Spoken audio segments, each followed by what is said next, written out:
صلى الله على محمد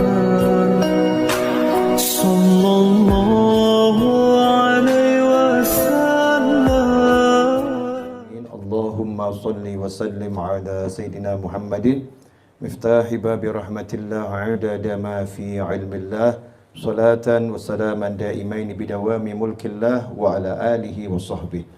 اللهم صل على سيدنا محمد صلاة تفتح بها لنا فتوح العارفين وتفقهنا بها في الدين وعلى آله وصحبه. اللهم صل على سيدنا محمد غناء فقري وحياة روحي وسرور قلبي ونجاتي في الدنيا والآخرة. السلام عليكم ورحمة الله وبركاته. Alhamdulillah, di Selasa pertama bulan Sya'ban ini Allah Ta'ala pertemukan kita sehat walafiat. Mudah-mudahan yang sehat semakin sehat, siapapun yang sakit diberi kesembuhan oleh Allah Ta'ala dan dipanjangkan usianya dalam segala kebaikan, dalam segala keberkahan. Amin Allahumma amin. Pemirsa dimanapun Anda berada, kita akan belajar tentang masalah sodakoh. Ya, khususnya ini sedekah itu adalah amalannya wanita. Jadi amalan yang paling utama buat perempuan itu adalah sodakoh. Suatu ketika Nabi Muhammad SAW diminta oleh kaum wanita untuk ceramah khusus. Karena Rasulullah SAW seperti kalau kata orang Jawa dipek gitu ya. Dimiliki hanya oleh kaum pria. Yang wanita nggak punya kesempatan untuk privat, untuk khusus dengan Nabi Muhammad SAW. Makanya minta, ya Rasulullah, tolong beri kami waktu khusus. Jadi ceramah hanya untuk kami. Yang laki-laki nggak ada gitu. Maka saat itulah Nabi SAW mengajak Sayyidina Bilal radhiyallahu anhu, sahabat Nabi Muhammad SAW, yang Rasul menyatakan, wahai Bilal, sesungguhnya aku mendengar suara langkah kakimu di surga berjalan di depanku. Itu orangnya masih hidup, Sayyidina Bilal radhiyallahu anhu, sudah dibilang langkah kakinya didengar Rasul di surga. Ada banyak pelajaran di situ. Kenapa langkah kaki Bilal yang terdengar, bukan suara batuknya gitu ya. Karena Sayyidina Bilal itu tiap hari mendatangi Nabi SAW setelah azan, ngasih tahu, ya Rasulullah, ini waktunya qomat sekarang gitu. Jadi kalau bahasa kita, ketuk pintu rumah. Karena dari tempat sholat Rasul sama pintu rumahnya itu kan tidak jauh ya, dekat. Nah, Sayyidina Bilal yang ketuk pintu rumah. Sehingga Nabi SAW hafal betul, ini suara langkah kaki Bilal. Seperti kita kalau udah akrab sama orang, wah ini jalannya dia nih ya, suara jalannya dia. Oh ini suara dehamnya ini, hafal. Nah tapi kalau Bilal dihafal karena suara langkah kaki. Dan sudah disebutkan di surga orangnya masih di muka bumi. Jadi ada manusia-manusia yang memang walaupun masih hidup, sudah dia itu tercatat pasti masuk surga, dan semoga kita termasuk di antaranya. Amin Allahumma amin. Fadlullah wasi', karunia Allah luas ya. Allah memberi siapapun yang Allah kehendaki. Mudah-mudahan kita termasuk beserta keluarga kita, sahabat kita, teman-teman kita, dan semua orang yang berbuat baik kepada kita. Amin Allahumma amin. Nah, ceramah Nabi SAW, sekalinya ceramah di hadapan perempuan, Rasulullah mengatakan, sesungguhnya penghuni neraka terbanyak adalah wanita. Penghuni surga terbanyak juga wanita. Jadi wanita itu penghuni surga terbanyak, juga penghuni neraka terbanyak. Nah, di situ Rasul ngasih amalan biar selamat dari neraka nih, biar perempuan tidak masuk neraka. Yang pertama itu perempuan yang menyebabkan masuk neraka adalah sering mengucapkan kalimat-kalimat yang tidak baik. Kalau lagi marah itu keluarnya biasanya nggak terkontrol. Ya, watakfurul ashir. Kemudian suka melupakan jasa suami. Misalnya begini, lagi marah nih ya, lagi marah. Kalau normal sih biasanya enggak, insya Allah. Kalau lagi marah ngomongnya begini, kamu memang tidak pernah perhatian sama saya. Jadi 20 tahun pernikahan full perhatian, sekali marah itu 20 tahun hilang. Kamu memang nggak pernah perhatian sama saya.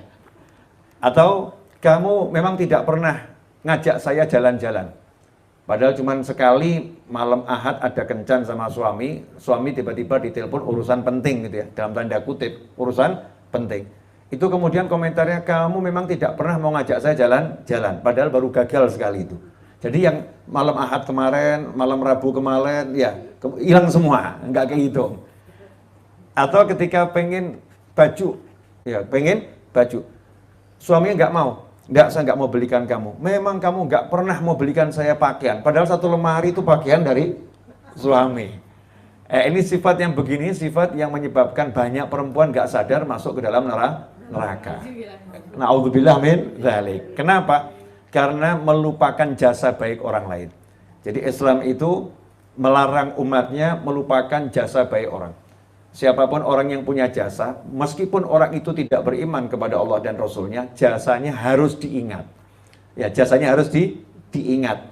Budinya diingat dan budinya harus dibalas. Ya, budinya harus dibalas. Tidak boleh kemudian abaikan seperti nggak punya nggak pernah berbuat sesuatu. Siapapun yang punya jasa harus dibalas, terutama orang tua.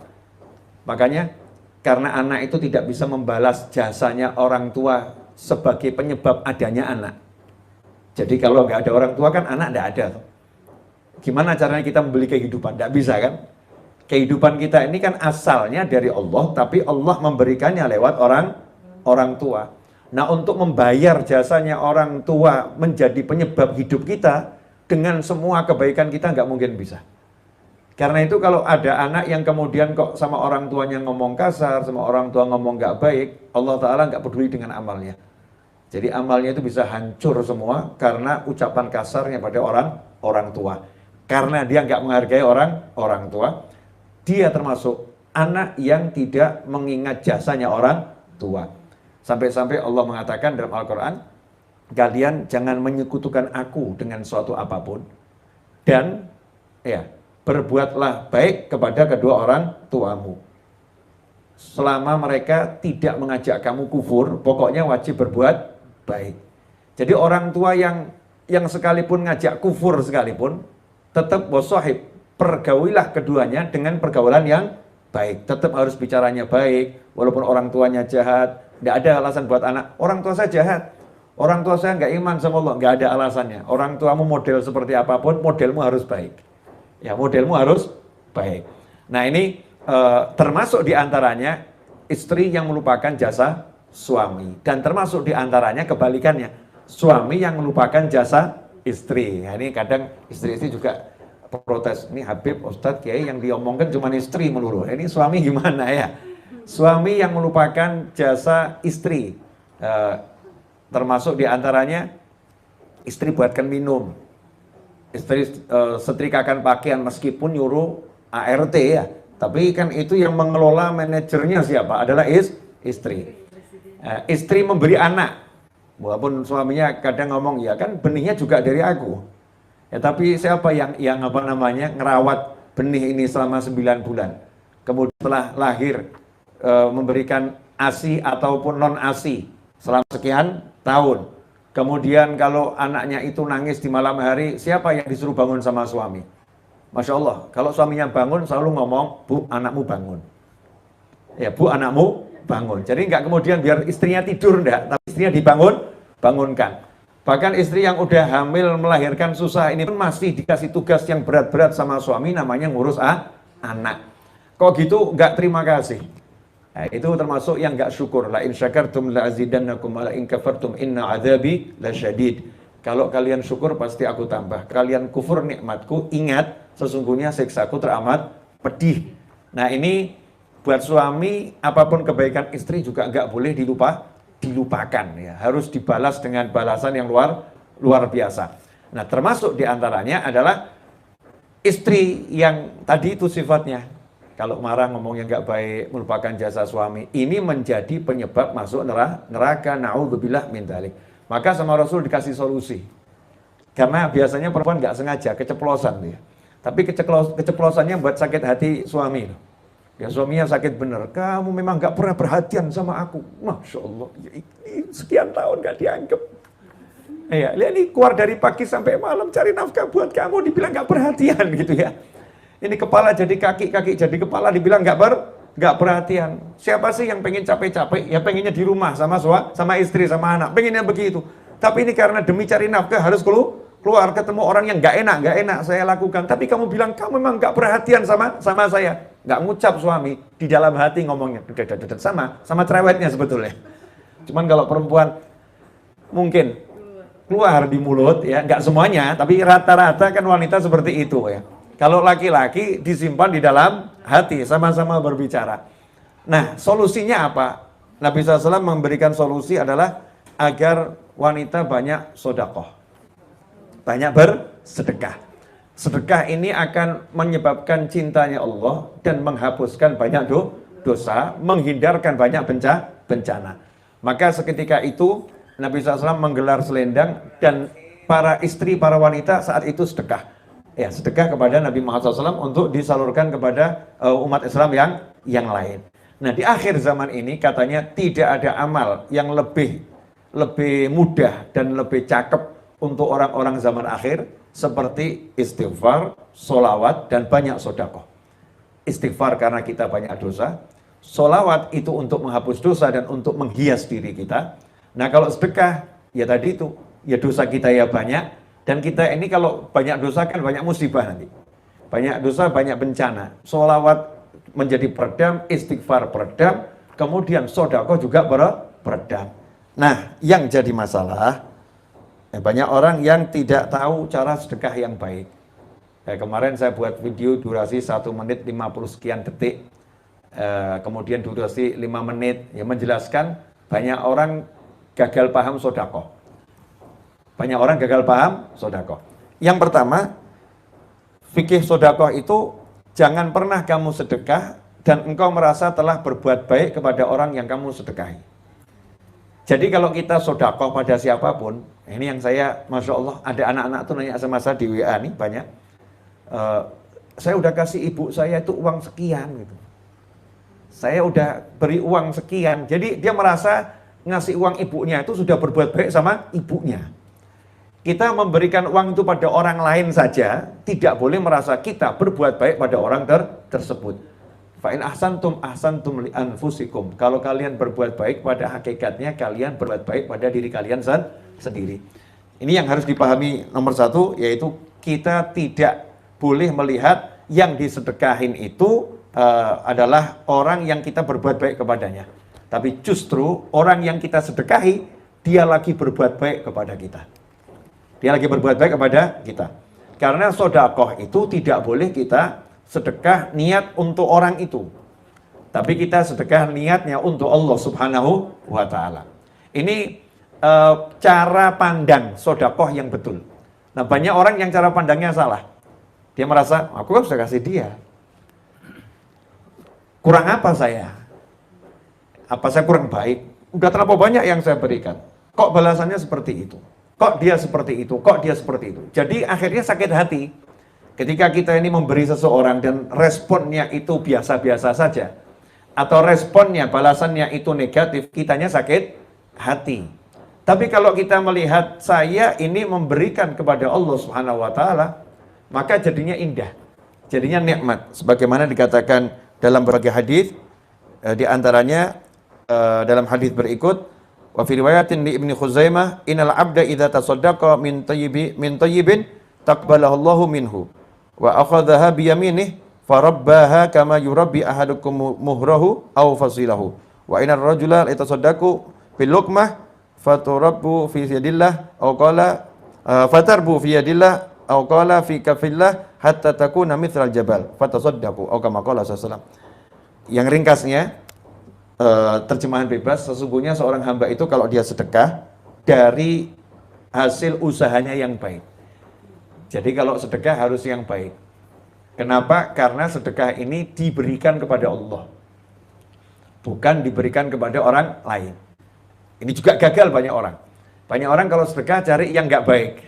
Contoh, sedekah pakaian bekas.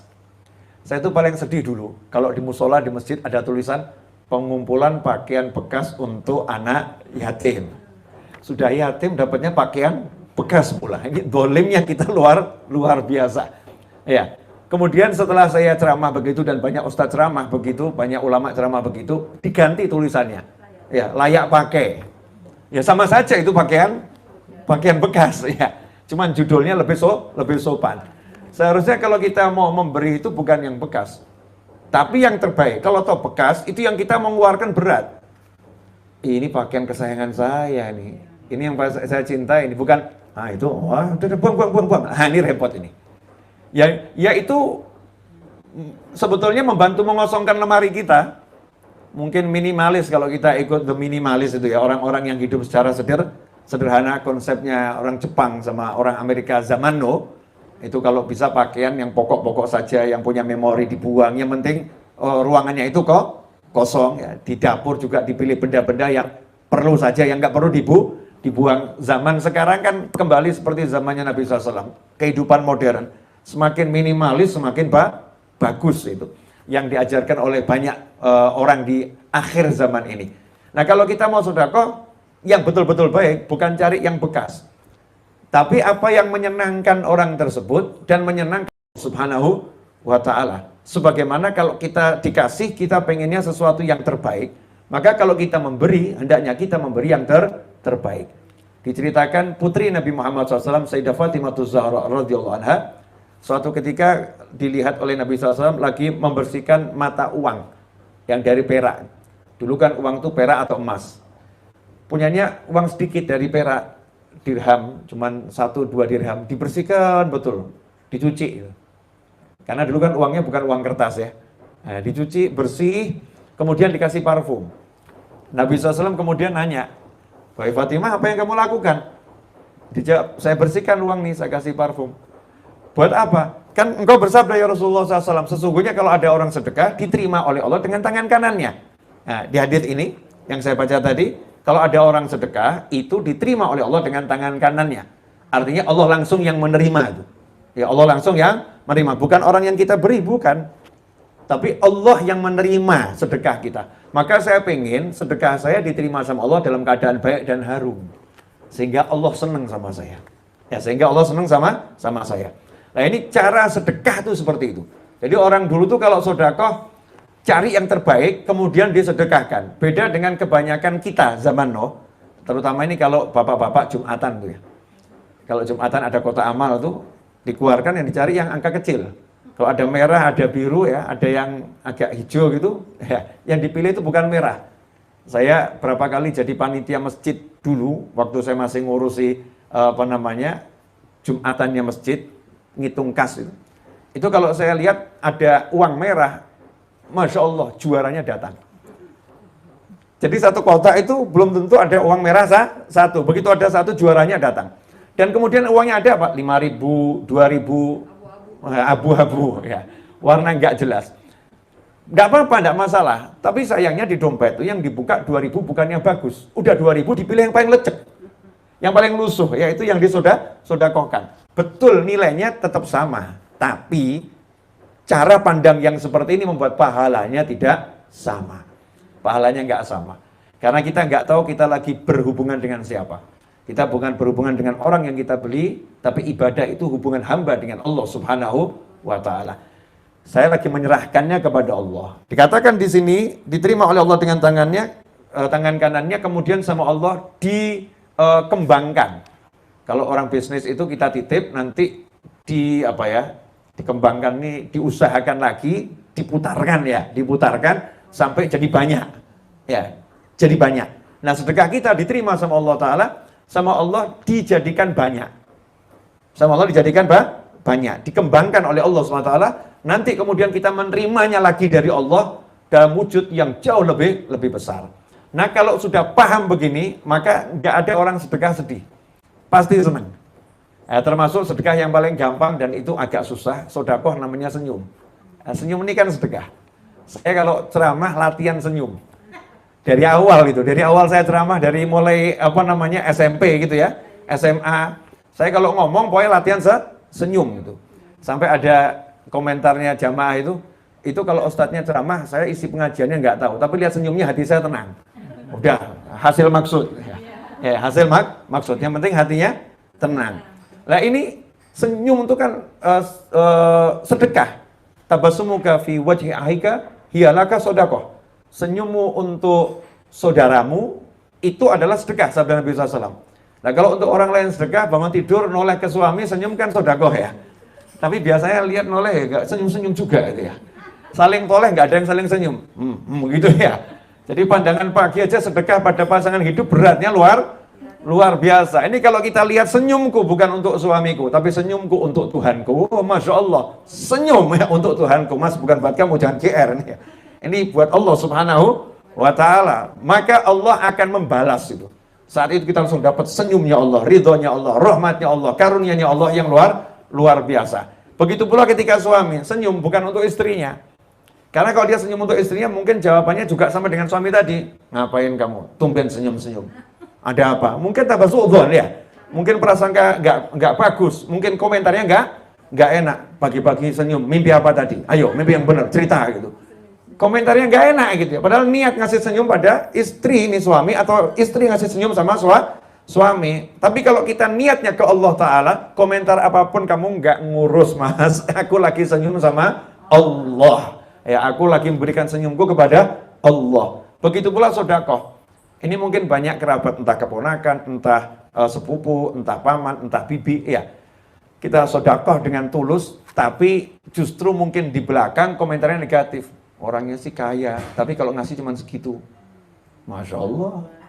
Ya, orangnya kaya, tapi kalau ngasih cuma segitu, nggak pernah nambah-nambah. Udah dikasih, masih ngomong yang nggak enak gitu ya. Udah diperhatikan, masih komentarnya negatif. Terus kemudian kita masuk hati, ya berarti sedekah kita emang salah. Berarti sedekah kita salah. Karena sedekah jangan pernah minta balasan dari manusia. Manusia itu meskipun udah kita kasih duit banyak, terus mau balas dengan kebaikan, itu langka. Ya langka. Yang balas betul dengan kebaikan itu langka. Normalnya ya biasa-biasa saja. Mungkin diucapkan terima kasih. Begitu kita buat dia kecewa sedikit, Masya Allah, marahnya luar biasa, lupa ya, semua yang udah kita berikan itu lupa. Tapi Allah nggak mungkin lupa. Innallaha la yukhliful mi'ad. Allah nggak pernah melalaikan janjinya. Jadi siapa yang ngasih itu karena Allah Ta'ala, pasti dapatnya adalah kemenangan, kebaikan, keselamatan dunia sampai akhirat. Pernah diceritakan ada satu pemuda meninggal dunia di tengah padang Sahara. Ini kisah nyata ya, tapi kisah nyata ini di akhir zaman kan kadang-kadang seperti dongeng. Nah anehnya itu kita kalau dengar kisah nyatanya wali dianggap seperti dongeng, dengar Harry Potter yang dongeng seperti nyata. Cinderella yang dongeng dianggapnya nyata. Harry Potter yang itu khayalan dianggapnya nyata. Kisah-kisah wali yang itu nyata dianggap dongeng. Ini kan terbaliknya kita nih ya. Wallahu a'lam. Tapi yang terjadi ya seperti ini. Itu ada seorang pemuda meninggal dunia di tengah padang Sahara. Kebetulan pemuda tadi ketemu sama seorang soleh. Jadi orang soleh ketemu pemuda itu, terus pemudanya meninggal. Orang solehnya bingung. Karena sebelum meninggal ada dialog. Anak muda ini tampaknya pakaiannya tampak pakaian orang-orang soleh gitu. Ya, tapi sangat zuhud, ya sangat zuhud. Sangat nggak ngurus dunia. Maka sama orang solehnya ditegur. Kamu jangan sok soleh. Ya, jangan sok soleh. Maka dijawab sama pemuda tadi, saya nggak sok soleh, saya soleh bener. Ya, saya soleh bener. Nah kalau kamu soleh bener, setiap soleh bener ada buktinya. Nggak bisa ngaku. Ini saya terjemahkan dengan bahasa bebas ya, biar mudah dicerna. Kalau soleh bener nggak ada ngaku-ngaku, harus ada bukti. Ya kamu soleh bener. Oh, silakan, boleh uji saya dengan apapun. Pemudanya pede. Ya udah, kalau kamu soleh itu ciri-ciri orang soleh. Idza dzukirallahu wajilat qulubuhum. Orang-orang soleh itu kalau disebutkan nama Allah, hatinya bergetar. Nah kalau kamu nyebut nama Allah, kira-kira seperti apa? Oke, kata anak muda tadi, saya akan sebut nama Allah dengan segenap hati saya, tapi resiko bapak yang tanggung. Oh siap. Resiko saya yang tanggung, siap. Ini bapak tadi yang soleh juga heran juga, resiko apa gitu kan? Resiko apa? Akhirnya pemuda tadi mengucapkan, Allah. Meninggal dunia. Langsung meninggal dunia karena putus ya, jantungnya pedot, putus jantungnya karena rindu sama Allah Ta'ala. Allah meninggal dunia. Orang solehnya kaget. bener ini resiko nih. Karena di Padang Sahara seorang diri harus ngurus jenazah, wajib hukumnya. Dia harus memandikan, dia harus mengkafani, dia harus menyolatkan, dia harus menguburkan. Bingung, gimana ini? Akhirnya diberi tanda, jadi jenazah tadi diberi tanda. Cari pelepah-pelepah kurma, batu, sekelilingnya, biar nggak didekati oleh hewan buas. Kemudian beliau orang soleh tersebut pergi cari desa terdekat, cari bantuan. Ke desa terdekat, nggak lama ketemu desa, kembali ke situ bersama masyarakat, ternyata jenazahnya udah hilang. Tapi nggak ada tanda tapak kaki, ya nggak ada tanda ada hewan. Dalam kondisi yang bingung seperti itu, orang soleh tersebut mendengar suara tanpa rupa. Ya, jangan kamu heran, anak muda ini sudah dikafani, dimandikan, dikafani dan disolatkan oleh para malaikat. Para malaikat yang ngurus jenazahnya. Kemudian ditanya, dialog itu, terjadi dialog. Mungkin ada yang nanya, kok bisa dengar suara malaikat? Lalu ketemu malaikat aja bisa kok, apalagi cuma dengar suara. Dalam hadits yang sahih disebutkan, ada malaikat-malaikat itu yang menjelma jadi manusia. Dan ngaku saya adalah malaikat. Jadi umatnya Rasulullah SAW ini punya banyak keistimewaan. Tapi jangan kemudian kita ngaku-ngaku, kemarin saya ketemu malaikat. Wah, aliran sesat ini. Ya, karena yang ketemu nggak ngaku-ngaku ya. Ya, ini diceritakan orang soleh tersebut untuk suatu hikmah, biar orang lebih semangat. Setelah menjelaskan ayat Quran, jelaskan hadis, kemudian beliau punya pengalaman spiritual, diceritakan. Biar kita lebih bersemangat. Malaikat mengatakan pemuda tadi ini sebetulnya dulu adalah pezina. Yang tiap orang kaya, pezina yang luar biasa. Kemudian suatu malam dia mimpi masuk neraka. Akhirnya dia bangun takut. Dalam keadaan takut dia bertobat. Dan bertobat itu ya dia berjalan meninggalkan semua kebiasaannya, pergi bahkan meninggalkan kotanya karena dia khawatir kok tinggal di kota itu nanti ketemu temennya kambuh lagi. Jadi dia melakukan perjalanan, pokoknya saya niat tobat cari tempat yang baru biar nggak kambuh lagi. Nah suatu ketika di tengah jalan ketemu sama orang yang kelaparan, bapak-bapak tua kelaparan. Bapak tadi mengatakan, wahai pemuda, sungguh aku udah berapa hari nggak makan. Tolong beri aku sesuatu untuk nyambung nyawa. Pemuda itu mengatakan, Bapak saya nggak punya apa-apa, nggak punya uang. Tapi ini saya masih punya baju dua. Satu untuk pakaian, satu untuk bawahan. Seperti orang haji itu ya. Nah ada pakaian bawah, ada pakaian atas. Ini yang atas saya lepas, silahkan Bapak pakai. Nanti di desa dijual, bisa beli makan. Terima kasih nak. Nah, Bapak tadi pergi kemudian angkat tangan berdoa, ya Allah, sebagaimana dia telah menyelamatkan aku dari kelaparan, selamatkan dia dari siksa api neraka. Maka Allah mengabulkan doanya orang yang disedekahi tadi, Allah mengampuni semua dosanya, dan Allah meletakkan dia ke dalam surga, berkat sodakohnya yang satu itu. Jadi bukan karena tobatnya yang kemarin yang luar biasa, tobat itu kan bahasa luar biasa, yang mengangkat derajatnya karena sedekah pada orang yang tepat yang sangat membutuhkan. Karena itu Al-Habib Abdullah bin Abdul Haddad yang mengarang Ratibul Haddad, Wirdul Latif, ya, di kalangan Habib ada Ratibul Haddad, ada Wirdul Latif, yang beliau sejak umur 4 tahun sudah tunanetra, tapi ilmunya luar biasa. Beliau mengatakan orang itu sedekah walaupun tidak ikhlas tetap dapat manfaat. Jadi jangan ngomong nanti saya kalau udah ikhlas baru sedekah. Udah riak-riak saja udah. Ya kamu sombong, ujub, bawa sini sedekahmu. Tetap ada manfaatnya. Tapi kalau kita bicara manfaat yang terbesar, seperti yang saya jelaskan tadi. Manfaat dari mana? Wong dia niatnya pamer kok. Ya manfaatnya dari yang disedekahi. Yang disedekahi nanti akan berdoa, ya Allah dia telah bantu saya, tolong dia ya Allah, mudahkan urusannya ya Allah. Nanti dapat dari situ. Ya Allah ampuni dia. Dapat dari situ. Makanya kalau kita sedekah atas nama orang yang sudah meninggal dunia, kepada orang itu sedekahnya itu manfaat. Karena nanti yang hidup itu akan mendoakan, ya Allah ampuni orang meninggal dunia ini. Ya Allah terima amal solehnya. Dan doanya siapapun, untuk siapapun itu sampai, terutama doa yang tidak diketahui oleh yang didoakan. Ya doa yang tidak diketahui oleh yang didoakan. Jadi yang berdoa, nggak tahu nih yang didoakan, kalau sebetulnya dia lagi didoakan oleh seseorang. Ini doanya nyampainya paling cepat. Nah ini sodakoh. Jadi kalau kita sodakoh, di antara manfaat yang luar biasa, gantinya dari Allah nih loh. Gantinya dari Allah itu banyak. Ya, banyak itu jangan diartikan duit. Ini seringkali orang mengartikan banyak itu angka. 10.000 diganti 100.000, diganti 1 juta, itu kecil itu. Itu kecil. Jadi Allah ganti itu bukan dengan angka, tapi dengan banyak hal. Contoh, Allah mengganti dengan menyelamatkan dari kecelakaan. Saya setiap kali keluar kota, saya seperti mewajibkan diri saya sendiri sebelum jalan harus sedekah. Di antara niatnya agar selamat sampai di tujuan dan kembali pulang ke rumah selamat. Dan yang saya tinggalkan di rumah selamat dari segala hal yang tidak menyenangkan dunia maupun akhirat. Harus sedekah. Sedekah yang paling gampang itu di pom bensin. Di pom bensin, beli bensin, Mas bensinnya full, 400.000 full misalnya ya. Saya kasih 500.000. Orang yang mau kasih kembali, nggak usah kembali Mas, hadiah. Terima kasih Pak, mudah-mudahan selamat, amin. Itu yang saya tunggu itu. Yang saya tunggu doanya dia. Walaupun dia nggak mau doakan, saya udah niatkan niatnya untuk keselamatan. Kita kan ngomongnya ke Allah, bukan kepada dia.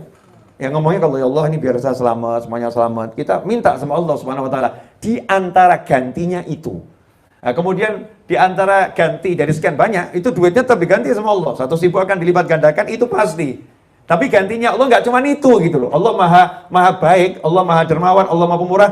Dan orang yang berbisnis sama Allah nggak pernah rugi. Bonusnya banyak. Belinya satu, bonusnya banyak. Itu dari Allah Subhanahu Wa Taala. Nah, di antaranya diberi kesehatan. Ini sehat ini dari sedekah-sedekah kita. Makanya orang yang sakit itu obat terbaik. Da'u mardhakum bisodaqah. Obati yang sakit di antara kalian dengan sedekah.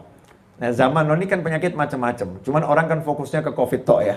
Padahal penyakit itu macam-macam. COVID itu ya penyakit, tapi penyakit macam-macam. Makanya niatkan menghindari segala macam penyakit. Penyakit lahir maupun penyakit batin. Termasuk dengan sedekah. Dengan sedekah, ya Rabb biar saya sehat, biar keluarga saya sehat. Doanya semakin banyak. Sedekahnya satu kok mintanya banyak, nggak apa-apa, mintanya sama Allah kok. Nah, minta sama Allah itu sebanyak apapun sedikit karena Allah maha kaya. Justru Allah senang. Ini sedekahnya satu, mintanya banyak, Allah senang. Kenapa senang? Dia tahu punya Tuhan yang maha kaya, Tuhan yang maha memberi, Tuhan yang maha dermawan. Beda kalau kita sama orang, bayarnya 1.000 kok mintanya banyak, dimarahin kita. Oh kamu nih, misal di warung makan lah, kita bayar sesuai yang kita pesan, tapi banyak permintaan. Mbak tolong Mbak ya sambal ditambah, Mbak tolong ini ditambah, ini tambah. Akhirnya ngomong ya udah cukup, silahkan pulang saja lebih baik. Ini belinya sedikit, ya mintanya banyak, duduknya 5 jam. Ya, ini mau numpang nongkrong atau mau makan ini ya. Tapi kalau sama Allah Ta'ala kita nambah model apapun, Allah senang. Nah, ini akidah kita kalau sedekah. Jadi kalau sedekah akidahnya kita satu muamalah sama Allah, bukan sama orang yang kita beri. Karena sama Allah maka kita pilih yang terbaik. Kemudian memberikannya dengan cara yang terbaik. Termasuk cara yang terbaik dalam kitab Ihya Ulumuddin yang dikarang Imam Ghazali rahimahullah dan kitab-kitab yang lain dikatakan orang-orang soleh terdahulu kalau sedekah tidak pernah meletakkan tangannya di atas. Jadi kalau sedekah selalu meletakkan tangannya di bawah. Yang diberi yang disuruh ngambil dari atas. Maka ditanya sama yang memperhatikan, ini orang-orang soleh ini kalau sedekah kok nggak begini ya, tapi begini. Dijawab, iya, saya nggak pengen dia jadi rendah karena saya. Karena tangan yang di atas lebih mulia daripada tangan yang di bawah. Saya pengen dia yang lebih mulia. Saya pengen dia lebih mulia. Karena sebetulnya karena dia saya jadi mulia. Jadi nggak ada sombong sama sekali. Jadi betul-betul hatinya itu ditata ketika sedekah. Makanya banyak orang yang ngeluh, saya udah sedekah, tapi kok hidup masih amburadul. Nah ini kalimatmu udah menunjukkan kalau sedekahmu salah. Gak ikhlas. Jadi ikhlas itu memberikan sedekah hanya pada Allah Subhanahu Wa Ta'ala. Nah kaitannya dengan tidak ikhlas ini, ada kalimat yang sering diucapkan oleh orang-orang ketika dimintain sedekah. Misalnya dikasih gitu, untuk bantu uang duka buat keluarga yang ditinggalkan. Nah ini biasanya ada yang nulis seikhlas saya ya, seikhlasnya ya sedikit, seikhlasnya itu sama dengan gitu. Padahal seikhlasnya artinya yang ditujukan pada Allah Subhanahu Wa Ta'ala. Lah kalau untuk Allah masa yang sedikit. Makanya kalau saya ngomong sama teman-teman nggak usah ikhlas, riya saja. Saya nggak terima yang ikhlas, terimanya yang riya, ujub, pamer gitu. Yang penting banyak. Kamu kalau sedekah seperti itu, sama orang yang suka ngomong seikhlasnya saja. Tapi sedekah kamu 1 sen itu akan besar kalau betul-betul kamu punyanya itu. Kamu tujukan untuk Allah Subhanahu Wa Ta'ala, bukan ditujukan untuk orang lain. Masalah ikhlas yang tahu hanya Allah sama sama kamu. Tapi kalau kamu mau kasih orang untuk Allah Ta'ala, jangan kalimat seikhlasnya mengganti kalimat sedikitnya. Ya, ikhlas nggak perlu ucapkan, kamu beri usahakan semampumu sebanyak mungkin, karena itu bukan untuk dia, tapi untuk kemudian perlu diingat, jangan memaksakan diri. Ini kadang kalau belajarnya nggak tuntas, semua pengajian, istrinya bingung, semua dijual. Ya, semua dijual. Nggak seperti itu. Jadi sedekah ini bukan kemudian habis-habisan dibuang, semua dijual, tidak. Allah nggak suka kalau umatnya Nabi SAW itu memaksakan diri. Ana wa khiyar umati bur'an minat takalluf. Aku dan umatku yang baik-baik, kata Nabi SAW, itu sifatnya tidak memaksakan diri. Contoh misalnya, buat acara tahlilan atau pengajian. Kalau punyanya air putih, ya keluarkan air putih. Tapi kalau kamu bisa beri susu, ya beri susu. Kalau bisanya nyuguhinnya itu telur ayam, ya telur ayam. Kalau kamu bisa suguhinnya itu kambing, ya kamu suguhin kambing. Artinya, jangan mubadzir, jangan pelit, semampumu, ya semampumu. Allah melihat niatmu, bukan yang kamu keluarkan. Yang dilihat adalah niatmu. Lah kalau tahu memang istrinya masih punya kebutuhan, anaknya ada kebutuhan, jangan semuanya diajak, kamu siap miskin ya, rezeki dari Allah itu. Ya enggak begitu. Ya rezeki memang dari Allah Ta'ala, tapi Allah memberikan aturan, ya memberikan aturan. Kecuali kalau memang manusianya satu keluarga, memang sifatnya seperti itu. Contoh, Sayyidina Umar bin Khattab radhiyallahu anhu datang menghadap Nabi Muhammad SAW. Kemudian bawa harta yang banyak disedekahkan kepada Nabi SAW. Maka Rasul nanya kepada Khalifah Umar bin Khattab radhiyallahu anhu, wahai Umar, apa yang kamu tinggalkan untuk keluargamu? Nih selalu Nabi SAW nanya, apa yang kamu tinggalkan untuk keluargamu? Maka dijawab, ya Rasulullah, saya tinggalkan separuh harta saya untuk keluarga saya. Rasulullah senang. Artinya keluarganya Sayyidina Umar nggak akan jadi bingung ya. Cukup separuh harta masih ada gitu, walaupun yang separuh disedekahkan. Datang Khalifah Abu Bakar As-Siddiq radhiyallahu anhu, sahabat yang kedudukannya tertinggi, Khalifah Abu Bakar As-Siddiq radhiyallahu anhu. Datang kemudian bawa harta banyak. Ditanya sama Nabi SAW, wahai Abu Bakar, apa yang kamu tinggalkan di rumah untuk keluargamu? Jawabannya, aku tinggalkan Allah dan Rasulnya untuk keluargaku.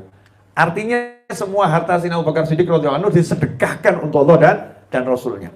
Nah, disitulah tampak kelebihannya Abu Bakar dibanding Umar. Walaupun Sayyidina Umar ini sangat mulia, Sayyidina Abu Bakar jauh lebih mulia.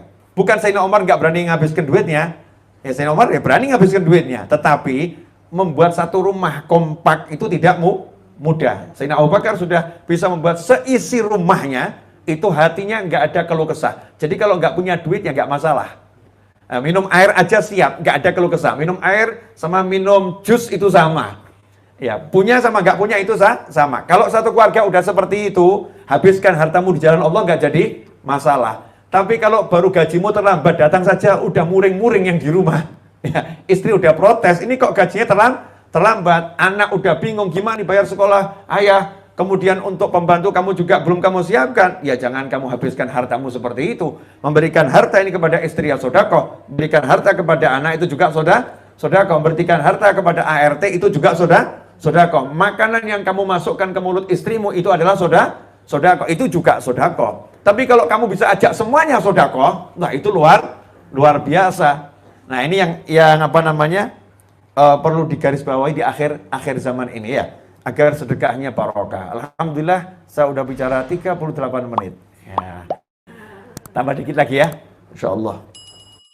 Pemirsa dimanapun Anda berada. Ini baru 1.500 yang ikut live streaming ini. Ya, baru 1.500 ya.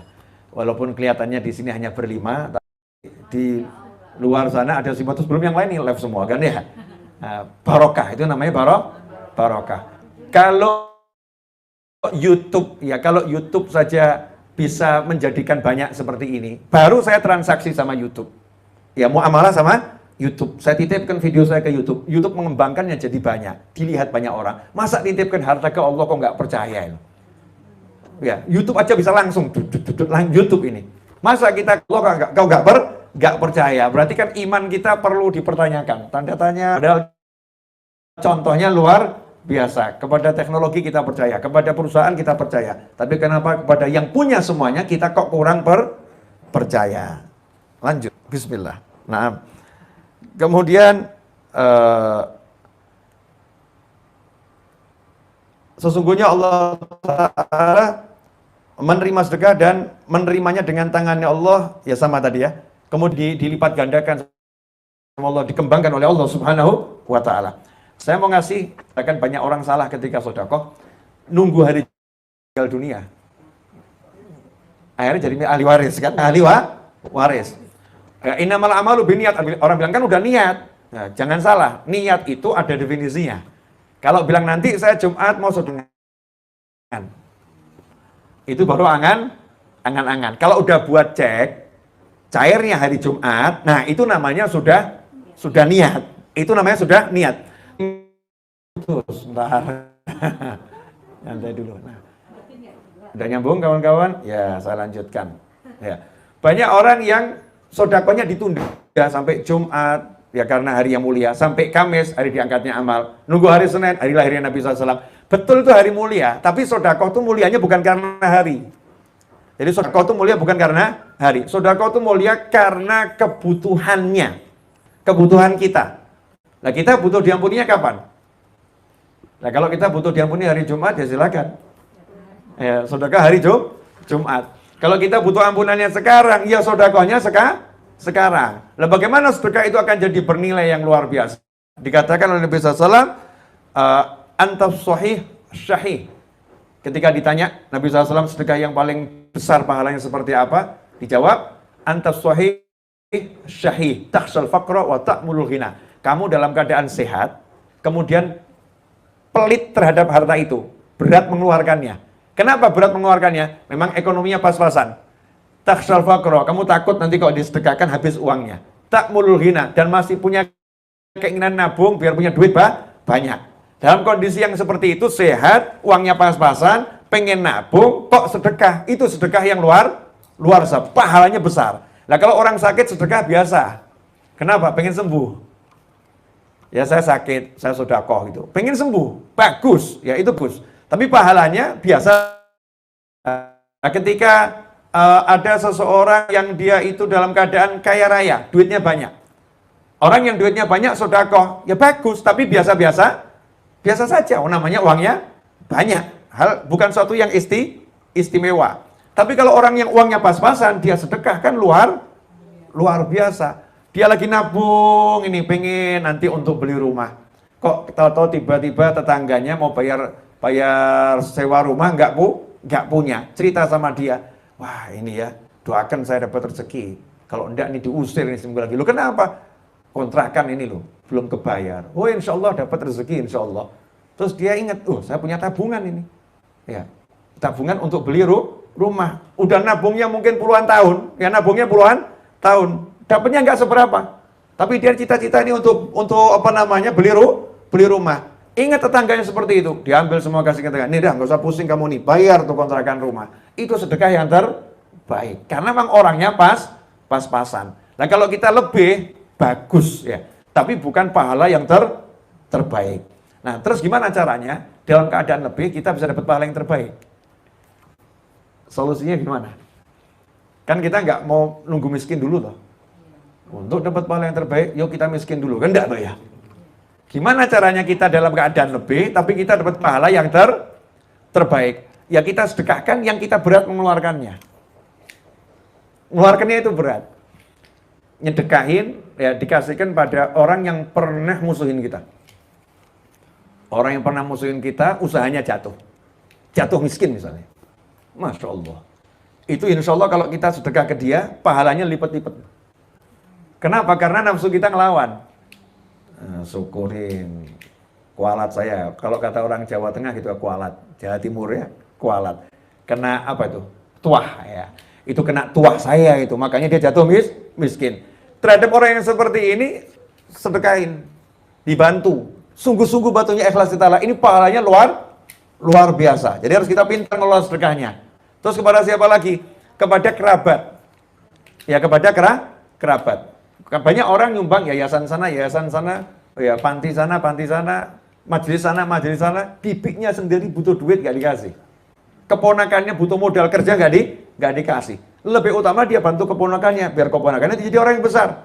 Dia bantu bibinya, nggak minta. Ini sedekahnya pahalanya akan jauh luar biasa dibandingkan sedekah yang nggak jelas. Ya sedekah nggak jelas. Kemudian orang sakit butuh sehat. Kitanya sehat, tapi ada orang sakit butuh sehat. Kalau dia dioperasi, menurut medis, insya Allah sehat. Biayanya besar.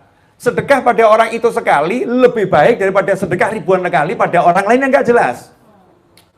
Sekali pada orang itu, duitnya gede yang kita keluarkan, tapi jelas itu. Menyelamatkan nyawa seseorang. Menyelamatkan nyawa, pahalanya nyawa kita akan diselamatkan sama Allah Ta'ala dari siksa api neraka. Itu akan besar. Nah, ikhwani rahimakumullah, yang menarik itu, ternyata orang-orang miskin di zaman Nabi SAW itu iri sama orang-orang kaya. Karena orang-orang kayanya ahli sedekah, orang miskinnya nggak ada yang disedekahkan. Jadi udah miskin tingkat paling pol. Sahabat itu udah miskinnya tingkat paling pol. Datang menghadap Nabi SAW, ya Rasulullah, kami ini kalah sama orang-orang kaya. Sholat sama sholat, tapi orang-orang kaya bisa sedekah, kita nggak bisa sedekah. Sedekah duit, kalau senyum kita sedekah, yang kaya juga senyum loh, yang kaya juga senyum. Kita ngomong baik, yang kaya juga ngomong baik. Tapi mereka mengeluarkan duit banyak, kita nggak punya ya Rasulullah. Solusinya buat apa buat kami ini? Maka dijawab oleh Nabi SAW, kalau habis sholat ucapkan Subhanallah 33, Alhamdulillah 33, Allah Akbar 33, tutup dengan La ilallah sampai akhir, maka itu kamu akan mengalahkan orang-orang kaya yang ahli sedekah. Akhirnya habis sholat nih yang miskin-miskin nih sahabat baca itu Subhanallah, Subhanallah, Subhanallah, Subhanallah, Subhanallah, Subhanallah. Nah yang kaya dengar, itu kok yang miskin dapat zikir khusus nih ya. Yang kaya ikut juga Subhanallah, Subhanallah, Subhanallah, Subhanallah. Akhirnya laporan lagi, ya Rasulullah, ini yang kaya curang nih. Kenapa? Ya ini sudah duitnya banyak, zikir kita juga direbut sama mereka. Maka Nabi tersenyum dan mengatakan, dzalika fadlullah yu'tihi man yasha. Itulah karunia Allah yang Allah berikan pada hamba-hamba yang Allah kehendaki.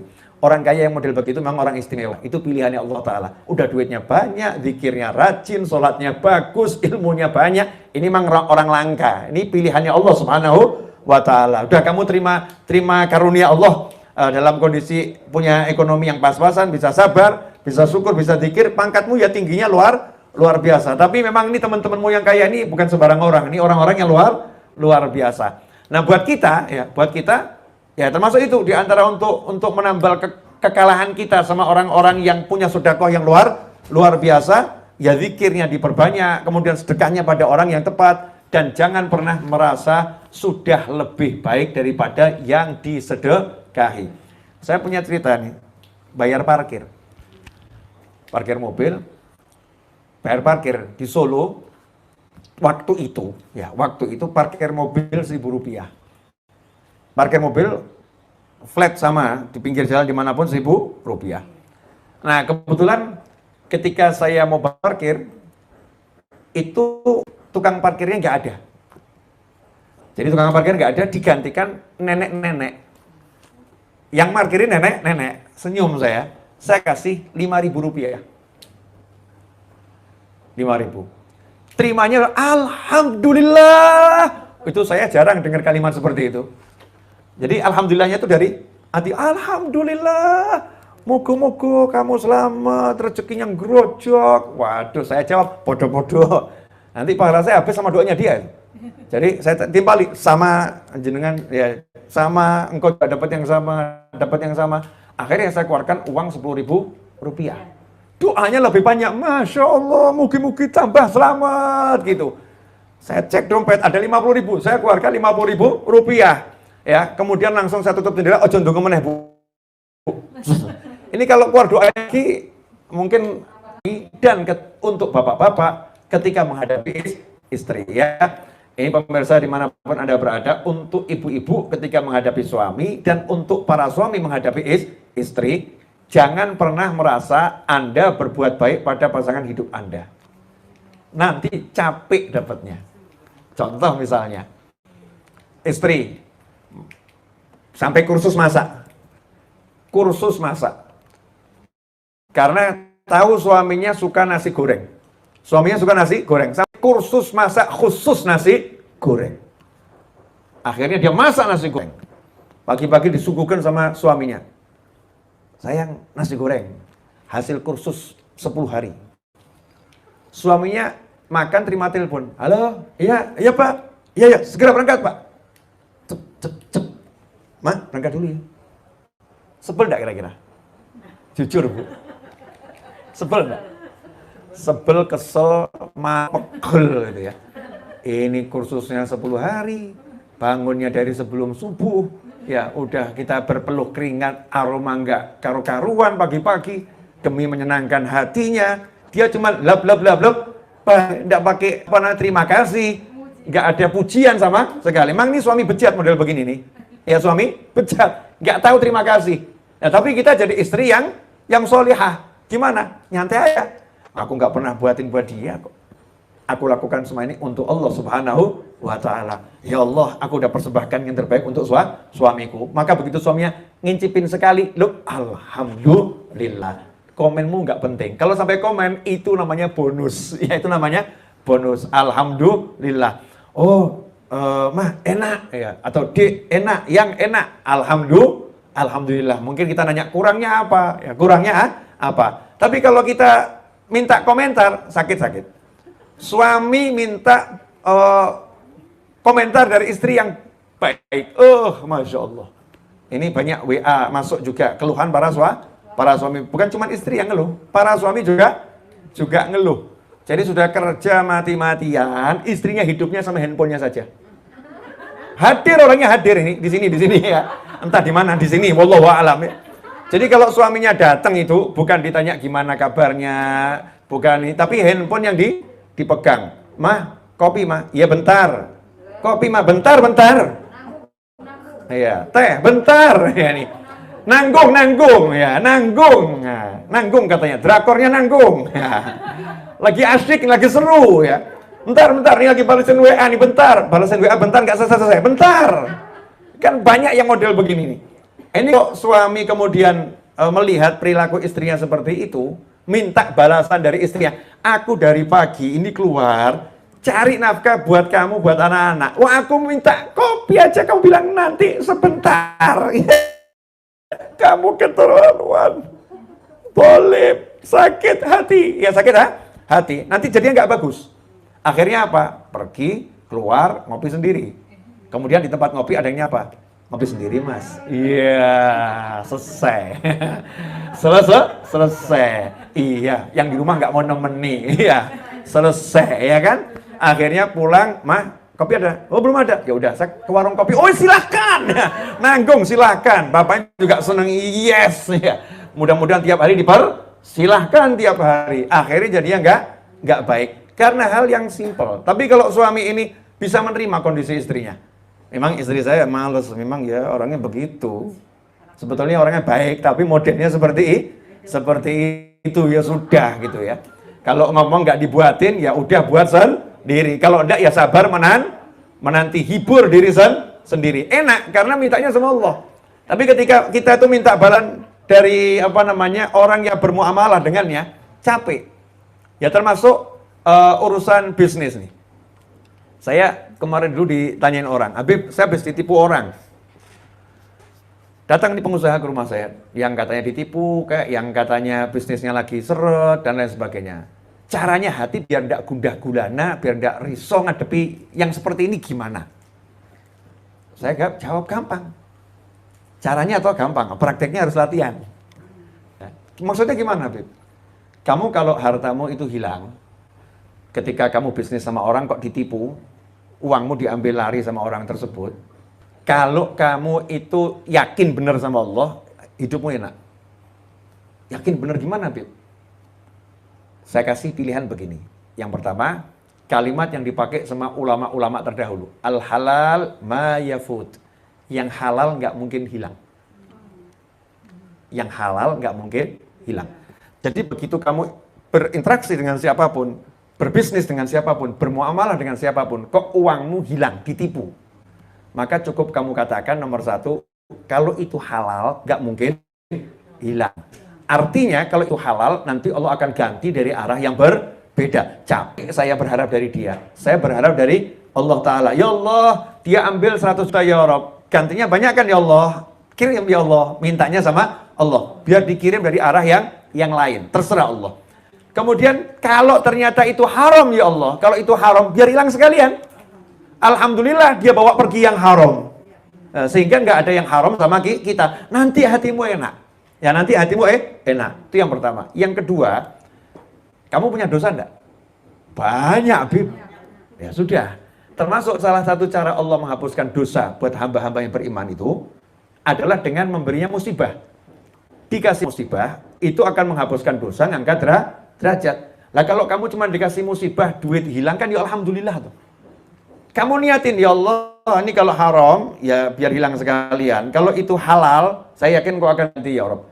Dan kalau ini memang hilangnya, ini kembalinya sekian waktu, sekian lama, ini musibah buat saya ya Rob, terima kasih ya Allah. Karena engkau hapuskan dosa-dosa, engkau angkat derajat saya. Enak, nggak ada nggak enaknya. Akan selalu enak. Tapi kita kan nggak, aku ditipu sekian. Ya, yang ketiga, justru ketika kamu ditipu, itu akan kelihatan kualitasmu.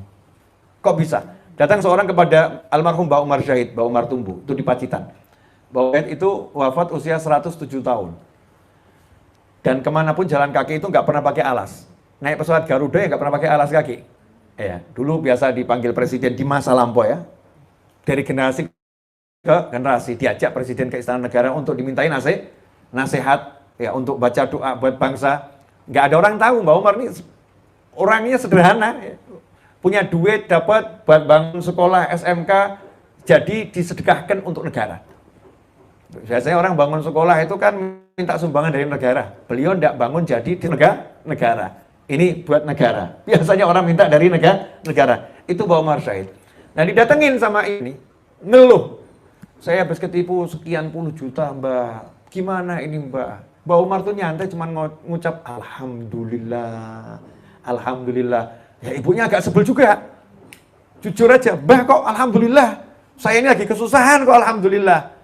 Alhamdulillah, kamu dijadikan yang tertipu, tidak dijadikan seperti dia penipu. Bersyukurlah sama Allah, kamu bukan penipu, kamu yang tertipu. Berarti kamu orang baik, dan kamu lagi didolimi, doamu mustajab, doa yang baik-baik. Minta ganti yang baik sama Allah Ta'ala. Ya, minta rezeki yang berlimpah ruah. Nanti kamu dapatnya yang baik-baik. Nah kalau kita hidup itu gitu kan enak, muamalahnya sama Allah terus, gak pernah sama manusia nih. Jadi berbuat baik kepada manusia itu karena Allah perintahkan berbuat yang terbaik untuk orang lain. Apapun yang dilakukan itu yang dilihat Allah. Lah itulah ikhlas. Jadi ikhlas itu ya ngobrol sama Allah. Qul huwallahu ahad. Itu ikhlas. Katakanlah hanya Allah yang ada. Tujuannya ya Allah. Allahus samad. Allah tempat bersandarnya segala sesuatu, bergantungnya segala sesuatu. Kalau udah begitu enak. Mau sedekah yang enggak peduli. Ini orang yang dikasih balas atau nggak balas ya, nggak peduli. Di Solo dulu ada satu Habib, itu yang kalau sedekah, yang disedekahi nggak tahu. Bahkan yang disedekahi menganggap Habib ini pelitnya luar biasa, jahatnya luar biasa. Taunya setelah meninggal dunia. Jadi ada satu Habib ini kaya raya, ini yang cerita yang bersangkutan sendiri ya, yang disedekah ini yang cerita. Jadi nyeselnya dia itu. Yang disedekahin ini satu orang kontrak rumahnya habis, nggak punya uang, datang ke rumahnya Habib tadi ini. Assalamualaikum Bib, saya minta bantuan untuk kontrak rumah. Langsung dimaki-maki. Kamu kira rumahku ini bank apa? Kamu kira aku ini gudangnya uang apa? Enak bener, cuman minta-minta saja. Cari uang tuh susah. Cari uang itu susah. Itu yang minta langsung sakit hati. Jangan ditiru pemirsa, nggak level loh ya. Ini ceritanya harus lengkap, sakit hati dia, terus pergi. Udah kalau nggak ngasih, nggak usah ngasih, tapi nggak usah maki-maki, ya, nggak usah marah-marah. Saya nggak mau minta sama kamu, pergi dia. Ketika dia pergi, ajudannya orang Habib tadi ini menghampiri, terus ngomong, maafkan Habibnya ya, Habib memang nggak punya perasaan. Memang ini sudah bersandiwara antara Habib dan ajudannya ini. Habibnya nggak punya perasaan. Nih, saya ada uang sedikit, insya Allah cukup buat kontrakan kamu. Terima kasih, lah kamu baik nggak seperti Habibnya itu. Iya ya sudah, maafkan. Pergi dia pulang, melanjutkan kontrakannya. Kemudian setiap bulan tiba-tiba dapat kiriman beras dari satu toko beras. Dia datang ke toko beras tadi, siapa yang ngasih saya ini? Oh biasa ada dermawan titip sama saya. Ya saya lihat kamu tuh kan memang lagi butuh, jadi saya masukkan kamu daftar, tiap bulan kamu dikasih. Oh alhamdulillah, gak seperti Habibnya itu. Udah pelit ya, mulutnya kasar gitu. Ini berjalan bertahun-tahun, sampai suatu hari berasnya itu nggak dikirim. Dia datang ke toko beras tadi, kok saya nggak dapat kiriman? Akhirnya yang punya toko ngomong, ya mohon maaf sekarang saya mau cerita. Saya nggak bisa ngasih kiriman beras lagi. Loh kenapa nggak bisa? Karena sebetulnya yang ngasih itu orang udah meninggal. Jadi selama ini orang masih hidup. Kan saya bilang saya dapat titipan. Orangnya udah meninggal sekarang, jadi nggak bisa ngasih kamu lagi. Siapa orangnya? Nah orang itu ngelarang saya cerita sama kamu. Nah tapi karena orang sudah meninggal, saya harus cerita sama kamu. Siapa? Ya orang yang kamu maki-maki itu. Habib yang kamu bilang pelit itu, dia itu yang ngasih kamu beras, dan ajudan yang ngasih kamu duit itu dia juga yang suruh. Tapi dia nggak mau tahu kalau kamu dapat uang dari dia, sehingga nanti kamu merasa rendah di hadapannya. Jadi lebih baik kamu masih merasa mulia, marah-marah, merasa mulia, merasa hebat, merasa sebanding, nggak merasa rendah, tapi masalahmu selesai. Ini sodakoh yang begini luar biasa, tapi jangan ditiru. Ya karena zaman sekarang salah ngomong masuk penjara. Ya kan salah ngomong dituntut, ya kan orang sekarang kan orangnya nggak mudah dikit-dikit nuntut, nggak memaafkan. Walaupun anjurannya sekarang kepolisian kan orang disuruh memaafkan, dia mediasi, minta maaf, saya memaafkan sehingga selesai. Nggak dikit-dikit lapor, kesian teman-teman polisi terima laporan banyak terus dari sana dari sini. Kalau memaafkan kan selesai. Jangan kita asal ngomong walaupun niatnya baik, tapi ini kisah zaman dahulu untuk gambarkan. Orang dulu tuh jaga sodakohnya sampai seperti itu. Jaga yang disedekahi sampai seperti itu. Biar harga dirinya nggak jatuh. Ya, biar harga dirinya nggak jatuh. Ini mahal. Nah kita zaman sekarang disesuaikan. Ya cukup kita kasih lewat jalan belakang, orang yang nggak tahu kan bisa ya. Nah, orang yang nggak tahu bisa kita siasati untuk zaman sekarang. Dan Habib ini memang wataknya begitu. Jadi diminta sumbangan sama sekolah ya begitu dia. Nggak ada sumbangan. Sekolahnya memang sekolah yang rakus, minta duit terus gitu ya. Tapi nanti tiba-tiba sekolahnya mau ngecor, dia kirim semen 100 sak, 200 sak ya. Tapi tidak ada namanya, tapi dia yang kirim. Nah setelah meninggal dunia terungkap semua. Jadi semuanya cerita. Tapi kalau kita niat, nanti kalau saya meninggal biar semua orang tahu. Nah itu nggak boleh juga. Itu namanya juga rencana pengen tenar ya. Naudzubillah min dzalik. Nggak ada rencana semua itu. Alhamdulillah. Pemirsa dimanapun Anda berada, 63 menit sudah saya berbicara. Ya, mungkin terasa, mungkin tidak terasa. Buat yang mendengar tidak terasa, buat yang bicara sudah terasa. Kakinya maksudnya ya. Kakinya sudah terasa. Ini Mas Riza teman saya kakinya udah ganti-ganti ini. Ya, saya mau ganti kan gak enak gitu kan. Beliau udah ganti sana ganti sini. Yang di rumah kan ada yang sambil kerja. Ini banyak yang kerja di rumah makan. Saya pernah makan di rumah makan pagi sore di Jakarta gitu. Lagi makan di situ, pesen makan, dilayani sama salah satu yang ada di sana. Nah selesai makan, saya mau bayar nggak boleh. Yang larang siapa? Yang layani tadi, yang kerja di situ karyawannya. Saya bilang jangan, ini saya makan banyak, mahal ini, biar saya bayar sendiri. Nggak Habib, saya udah niat. Saya tiap hari yang nemenin saya itu Habib. Loh kok bisa? Iya, saya sambil kerja dengarkan ceramah Habib. Jadi hiburan saya itu Habib. Saya minta sama Allah, ya Allah tolong datangkan Habib ke rumah saya. Alhamdulillah, Habib datang ke sini. Karena saya udah niat kalau Habib ke rumah saya, nanti saya mau jamu makan, mau saya masakkan. Tapi karena nggak ke rumah saya, ada ke sini, ya udah. Saya jamunya di sini aja. Saya bilang ya udah sesuai niatmu, jazakumullah khairan. Saya nggak mau buat kecewa gitu ya. Biar dia senang dan saya juga senang juga kan, alhamdulillah rezeki. Katanya Nabi SAW, kalau rezeki itu datang kepadamu, maka jangan kamu tolak. Kalau kamu butuh, pakai. Kalau kamu nggak butuh, nanti berikan pada orang yang membutuhkan. Karena mungkin, misal begini, Mas Riza kasih saya, karena kenal sama saya, percaya sama saya, kasih saya. Mungkin saya nggak butuh, tapi di sana ada orang butuh. Orang itu nggak kenal sama Mas Riza nggak kenal sama orang itu. Kalau toh Mas Riza tahu orang itu butuh, mungkin nggak percaya. Ya mungkin nggak percaya. Tapi saya tahu dia. Saya tahu kondisinya. Akhirnya gara-gara masih bisa ngasih saya nggak butuh, saya bisa salurkan pada yang membutuhkan. Nah ini makanya kalau kita dikasih orang meskipun kita punya duit banyak jangan ditolak. Bahas ini. Kenapa? Banyak di kampung saya yang butuh. Ya, banyak saya tahu orang-orang yang butuh. Ya, saya ngerti, kamu nggak ngerti. Makanya tetap baik. Kondisinya apapun, kalau ada orang ngasih kita terima. Jangan kita terus jadi, aku kok masih dikasih gitu. Ya kan? Kasih kerudung misalnya. Nggak apa-apa. Makasih. Nggak suka, nggak apa-apa. Terima. Makasih. Mungkin ada orang yang suka.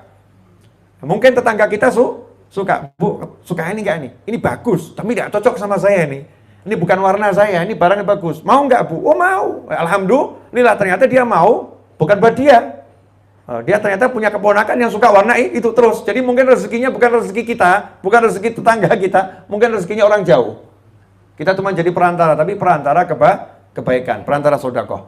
Dan sebagai penutup, yang paling berat itu adalah orang yang mencarikan sedekah untuk orang lain, sementara dia tidak menikmati. Bukan orang cari sedekah, terus nanti ngambil komisi, terus kasihkan orang, bukan ya. Jadi misalnya ada orang, dia itu punya kenalan orang banyak, koleganya bagus. Terus dia tahu ada orang sakit. Orang sakit ini nggak punya kenalan. Dia rela ngemis, ya kasar gitu, ngemis ke teman-temannya, tolong ya, ini ada yang sakit, fulan. Mau ikut andil berapa kamu untuk dia? Kamu nggak kenal dia, tapi saya kenal dia. Nah ini dia merendahkan dirinya di hadapan orang banyak, demi untuk nolong orang lain dan tidak ngambil serupiah pun. Ini pahalanya luar biasa. Ada yang seperti ini dan banyak. Ya, ada dan banyak. Tapi kadang yang banyak ngambil komisi.